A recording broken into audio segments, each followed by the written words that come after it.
ऋषि पंचमी की संपूर्ण कथा एवं विधि विधान। ऋषि पंचमी की कथा। प्राचीन काल में एक गांव में उत्तंक नामक एक ब्राह्मण अपनी धर्मपत्नी सुशीला के साथ रहता था। वह बहुत धार्मिक और सत्यवादी था। उनकी पत्नी भी सभी धार्मिक कार्यों में उनका साथ देती थी। उनका जीवन सुखमय था, लेकिन उनकी कोई संतान नहीं थी। संतान प्राप्ति की कामना के लिए उत्तंक और उसकी पत्नी ने देवी देवताओं की उपासना की। अंततः उन्हें एक पुत्री प्राप्त हुई जिसका नाम सुशीला रखा गया। समय बीतता गया और सुशीला का विवाह कर दिया गया। विवाह के बाद एक दिन सुशीला अपने मायके आई। वहां पहुंचने पर उसे अचानक अज्ञात रोग ने घेर लिया और उसकी हालत गंभीर हो गई। उसकी माता को चिंता हुई और उसने अपने पति से इस बारे में चर्चा की। ब्राह्मण उत्तंक ने विचार किया कि यह रोग किसी पाप के कारण ही हुआ होगा। उसने इसका समाधान जानने के लिए अपने तपोबल से ध्यान किया। ध्यान में उसे यह ज्ञात हुआ कि उसकी पुत्री ने अपने पिछले जन्म में ऋषि पंचमी का व्रत नहीं किया था, जिसके कारण उसे यह रोग हुआ है। इसके बाद उत्तंक ने अपनी पुत्री को ऋषि पंचमी का व्रत करने की सलाह दी। सुशीला ने व्रत का पालन किया और उसके रोग से मुक्ति मिल गई। उसी दिन से ऋषि पंचमी का व्रत सुहागिन औरतों द्वारा पुत्र प्राप्ति, संतान की दीर्घायु और सुखमय जीवन के लिए किया जाने लगा। यह व्रत पापों से मुक्ति पाने के लिए भी महत्वपूर्ण माना जाता है। ऋषि पंचमी का व्रत करके व्यक्ति 7 जन्मों के पापों से मुक्ति पाता है। इस दिन सप्त ऋषियों की पूजा की जाती है। ऋषि पंचमी का व्रत विशेष रूप से स्त्रियों द्वारा किया जाता है, ताकि वे रजस्वला अवस्था में किए गए अनजाने पापों से मुक्त हो सकें। ऋषि पंचमी व्रत विधि विधान। स्नान और शुद्धिकरण। इस दिन प्रातःकाल जल्दी उठकर स्नान करें। स्नान के लिए गंगा जल का उपयोग करना श्रेष्ठ माना गया है। यदि गंगा जल उपलब्ध न हो तो स्वच्छ जल में थोड़ी हल्दी और तुलसी के पत्ते डालकर स्नान करें। स्नान के बाद शुद्ध वस्त्र धारण करें और अपने घर के पूजा स्थल की सफाई करें। पूजा स्थल की तैयारी। एक स्वच्छ स्थान पर मिट्टी से चौक बनाएं। इस चौक पर सप्त ऋषियों कश्यप, अत्रि, भारद्वाज, वशिष्ठ, गौतम, जमदग्नि और विश्वामित्र के प्रतीक रूप में 7 पत्ते या 7 मिट्टी के बने छोटे छोटे पात्र रखें। सप्त ऋषियों की पूजा। अब सप्त ऋषियों की पूजा करें।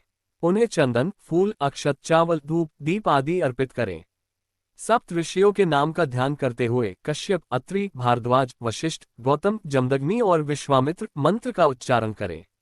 व्रत कथा का श्रवण या पाठ। पूजा के बाद ऋषि पंचमी की कथा का श्रवण करें या स्वयं पढ़ें। कथा सुनने या पढ़ने से व्रत का पूर्ण फल प्राप्त होता है। अनाज और नमक का त्याग। इस दिन व्रती को अन्न और नमक का सेवन नहीं करना चाहिए। भोजन में केवल फल, दूध और दही का सेवन करें। यदि संभव हो तो उपवास भी रख सकते हैं। पवित्रता का पालन। इस व्रत में विशेष रूप से पवित्रता का ध्यान रखना चाहिए। व्रती को मानसिक और शारीरिक शुद्धता का पालन करना चाहिए।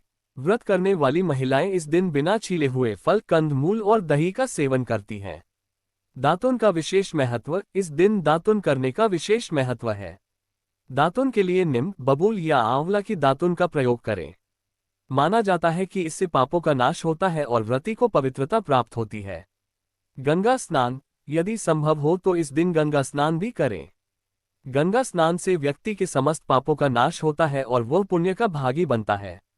समापन। व्रत के अंत में व्रती को ब्राह्मण भोजन कराना चाहिए और अपनी सामर्थ्य अनुसार दान दक्षिणा देनी चाहिए। दान में अनाज, वस्त्र, फल, धन आदि का दान करें। ऋषि पंचमी का महत्व। ऋषि पंचमी का व्रत हिंदू धर्म में विशेष महत्व रखता है। यह व्रत विशेष रूप से महिलाओं के लिए अनिवार्य माना गया है, जो मासिक धर्म के दौरान हुई त्रुटियों को दूर करने के लिए किया जाता है। इस व्रत के माध्यम से महिलाएं सप्त ऋषियों की कृपा प्राप्त कर अपने जीवन में सुख, समृद्धि और संतान सुख की प्राप्ति करती हैं। इस व्रत से शारीरिक और मानसिक शुद्धि प्राप्त होती है और व्यक्ति के समस्त पापों का नाश होता है। इस दिन पूजा करने से 7 जन्मों के पापों का नाश होता है और व्यक्ति पुण्य का भागी बनता है।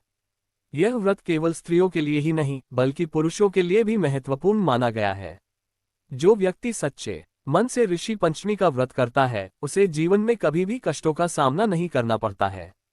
सारांश। ऋषि पंचमी का व्रत स्त्रियों के लिए विशेष रूप से महत्वपूर्ण माना गया है। यह व्रत महिलाओं द्वारा मासिक धर्म से संबंधित पापों के निवारण के लिए किया जाता है। व्रत के दौरान सप्त ऋषियों की पूजा की जाती है और उनके आशीर्वाद से जीवन में सुख, समृद्धि और संतान प्राप्ति होती है। इस दिन व्रती को पवित्रता और संयम का पालन करना चाहिए। व्रत की कथा का श्रवण करने से व्रत का पूर्ण फल प्राप्त होता है।